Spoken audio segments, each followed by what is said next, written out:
Santa Maria Valley, home to the renowned Bien Nacido Vineyards, first planted more than 40 years ago. In 1993 and 94, Bien Nacido planted the Z Block, which is where all of Bien Nacido's Syrah is sourced, as well as Coupes, Hillside Vineyards, Paul Lotto's Syrah, Siniquanon sourced fruit there, and other big names. And we're happy to have with us today acclaimed Vineyard Manager Chris Hammell of Bien Nacido, where he custom farms more than 600 acres for dozens of wineries. It is considered the most vineyard-designated vineyard in the world, meaning Chris masterfully juggles a huge customer base. Yeah. That sounds. For the next 5 minutes, Chris Hammell will juggle. He has the muscles to do it, right? Today we taste two wines made from fruit grown at Bien Nacido. We will start with the 2012 Bien Nacido Vineyards Syrah, made by the estate's winemaker Trey Fletcher. Chris worked hand in hand with Trey. I don't know if they actually hold hands. But you have before, in the past. Chris, tell us about the grape growing and the winemaking philosophy at Bien Nacido. Well, first of all, I would like to say that it's really nice to be up here with you guys and with these panelists. Santa Maria is kind of a unique spot, a little on the cooler side. I applaud what these guys are doing in Ballard Canyon, and although I have kind of a love-hate relationship with the AVA concept and system and keeping it, I kind of don't want it there unless it's pure. And some of, like my AVA, what I say mine, because they don't let me off the farm very often. Santa Maria Valley, you can see these strange straight lines that are like arbitrarily drawn by county divisions or going up and down hills that really leave one somewhat disillusioned if you're a purist. And I've been a tremendous fan of the Ballard Canyon area, the people and the wines, and quite particularly the Syrah coming off of there. So that's AVA done right. And I'm a huge fan of White Hawk and also the region where Chad is, where he and his family, have Melville right down here off that's 246. So pretty sweet for me to be up here. I love these wines. I love Syrah, and to see them in a lineup like this, it's a big honor. So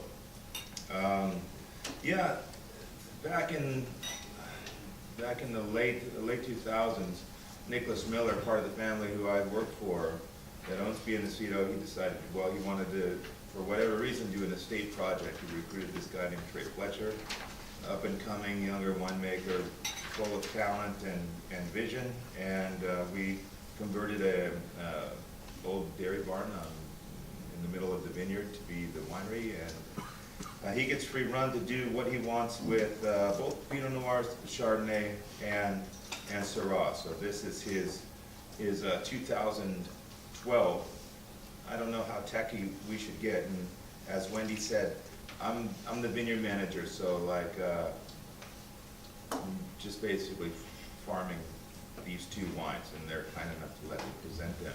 Unlike Michael, who does kind of for his project, he sees both sides. But I'm around enough to know, and I pay attention enough to know kind of what these guys are up to. So Trey's philosophy would be, since he doesn't have to really pay for the grapes, he drops them to like a ton per acre.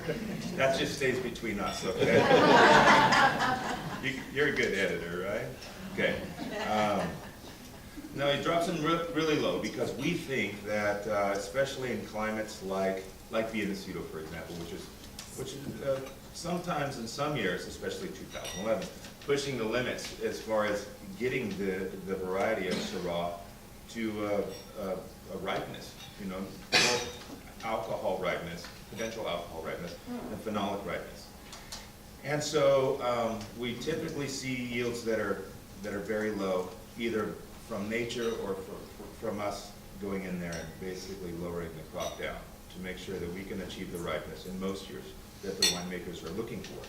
So he's a guy that will shoot for maybe 13%, which, as Pete was mentioning, that kind of coincides with this trend that I'm seeing of a little more elegance, a little more what people would call arbitrarily balanced, basically a shift from how ripe can we go to stylistically what really turns these winemakers on.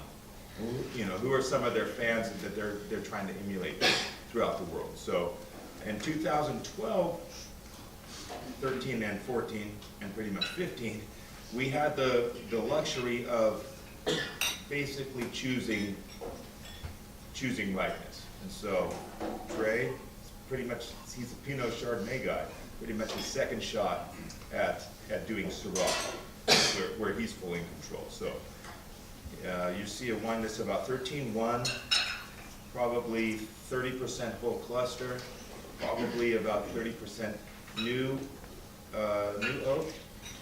And this is something that we've seen him in the last few years kind of change toward larger format barrels for whatever reason, but these would all be in standard Burgundy 228 liter, the normal barrels that we all see everywhere. And this would have been in barrel for about 18 months. All right,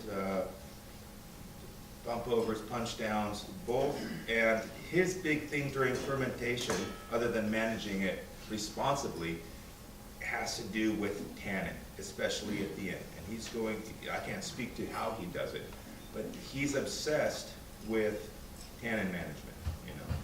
Whether he gets it right, you guys can be the judge. But that's his big thing. So he loves making Syrah. He considers personally Bien Nacido to be a better Syrah vineyard than Pinot, and he thinks the magic is with Syrah and Chardonnay for him, for the styles that he likes to do.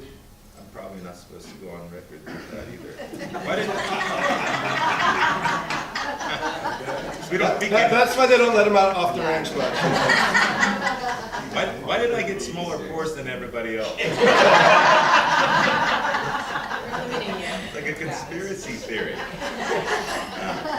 But yeah, I mean, he's pulling out all the stops to do what he can. He's super inspired by Northern Rhone, particularly Cornas, which is pretty in vogue these days.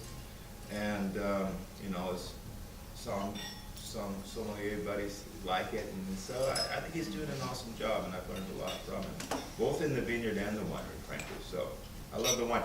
The Santa Maria wine's super distinct, not always so user-friendly right off the bat. Especially they don't show so much fruit. They show herbs and spice, and hopefully everything that's nice. I'm not sure.